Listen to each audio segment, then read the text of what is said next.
Good morning everyone, welcome to my mini vlog. आज पनि फेरि म अर्को नयाँ भ्लग लिएर आइसकेँ।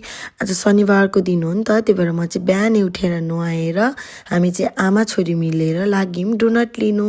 शनिबारको दिन चाहिँ हामी एकदम ढिलो खाना खान्छौँ नि त, त्यही भएर आज चाहिँ नानीले डोनट खाने भनेको थियो, त्यही भएर डोनट र चिया खान्छ भनेर हामी चाहिँ लाग्यौँ डोनट लिनु। यहाँ चाहिँ यस्तो राम्रो डोनट पाउँछ नि, हेर्नुहोस् न, यस्तो राम्रो फुलेको छ डोनट, खाँदा टेस्ट पनि त्यस्तै मिठो।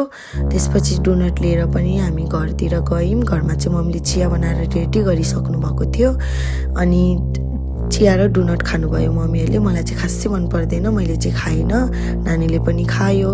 त्यसपछि हामी चाहिँ खानासाना खाएर रेडी भएर हामीलाई जानु थियो कैर खोला। कैर खोलामा चाहिँ फुटबल गेम हुनु लागिरहेको रहेछ नि त।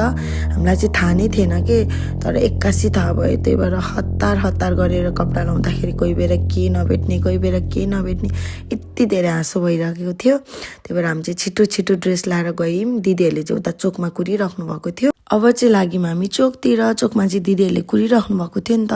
तर चोकमा पुगेपछि चाहिँ हाम्रो अनएक्सपेक्टेड तरिकाले स्काउटको नानी बाबुहरूसँग पनि भेट भयो। हाम्रो स्कुलको स्काउटबाट पनि नानी बाबुहरू र्यालीमा जानुभएको रहेछ नि त।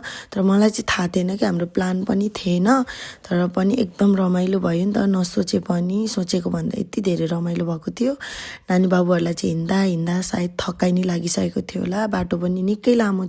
यो चाहिँ हामी आधी बाटोभन्दा बढी बाटोमा पुगिसकेको थियौँ। यहाँबाट चाहिँ सायद 5 मिनट जतिमा त हामी लगभग त्यहीँनिर पुगिसकेको थियौँ।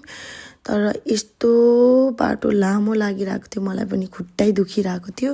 त्यो माथि नानी बाबुहरू पनि खुट्टा दुख्यो भनेर कस्तो हुनु भइसकेको थियो नि त। अब लामै थियो नि त बाटोहरू, त्यो माथि र्यालीमा बिस्तारै हिँड्नु पनि पर्ने। अनि यहाँ चाहिँ यस्तो थियो यहाँको माहौल चाहिँ।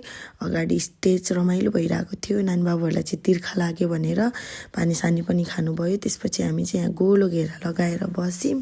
यति बेला चाहिँ हाम्रो कामहरू पनि सकिसकेको थियो, अब चाहिँ घर जाने कुरा भइरहेको थियो। त्यसपछि मैले चाहिँ नानी बाबुहरूलाई बिदाई गरेर हामी नि घरतिर लाग्यौँ। हामी चाहिँ गाडीमा जाने भनेर बसेको थियौँ नि त, भेनाको गाडीमा।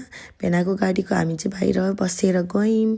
भान्जीले चाहिँ के भन्दै हँसाइराख्नु भएको थियो, रमाइलो भएको थियो हामीलाई आउँदा पनि। त्यसपछि म चाहिँ घरमा आएर मेरो टन्नै कपडा धुनु थियो, कपडा पनि धोयौँ। आज चाहिँ हाम्रो थुक्पा खाने प्लान थियो नि त चिसो भएकोले, तर हाम्रो प्लान भने सक्सेस भएन। त्यही भएर हामीले चाहिँ आज मासु खाने भनेरै फेरि गऱ्यौँ।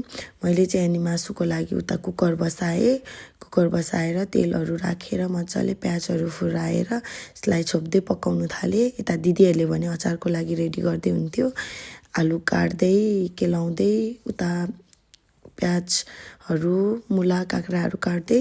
अनि मेरो चाहिँ मासु यत्तिको भइसकेको थियो। अनि त्यसपछि मैले यसमा टमाटर एड गरिदिएँ, अदुवा लसुनको पेस्ट, नुन, धुलो खुर्सानी, बेसारहरू सबै राखेर यसलाई ग्रेभी गरेर सिटी लाउनु छोडिदिएँ। यता भने अचार नि रेडी भइसकेको थियो। अचार चाहिँ एकदम मिठो भएको थियो क्या अचार पनि। अनि यता मासु पनि यत्तिको भइसकेको थियो। हामीले चाहिँ आज मासुसँग ढेँडो खाने भनेको थियौँ नि त, त्यही भएर दिदीहरूले चाहिँ उता ढेँडोको लागि पानी बसाउँदै हुनुहुन्थ्यो। दाउरा खासै नभएकोले अघि चाहिँ आगै बलेको थिएन, अनि बल्ल आगो बलेर ढेँडोको पानी उम्लिएर त्यसपछि दिदीहरूले चाहिँ ढेँडो पकाउनु थाल्नुभयो। म चाहिँ भिडियो लिँदै बसिराखेँ। ढेँडो यत्तिको भएपछि चाहिँ अब हामी खाने भनेर उतापट्टि लगेर सामानहरू रेडी गऱ्यौँ। त्यसपछि मैले चाहिँ थालमा हालेँ। मैले चाहिँ एकदम राम्रोसँग हाल्छु भनेको, तर हाल्दै पोखिहाल्यो, नराम्रो भयो। तर नराम्रो भए पनि खाँदाखेरि स्वाद भने एकदम मिठो थियो। हामी चाहिँ सबैजना मिलेर अब भने ढेँडो र मासु खानुतिर लाग्यौँ। आजलाई यति नै साथीहरू, बाई बाई।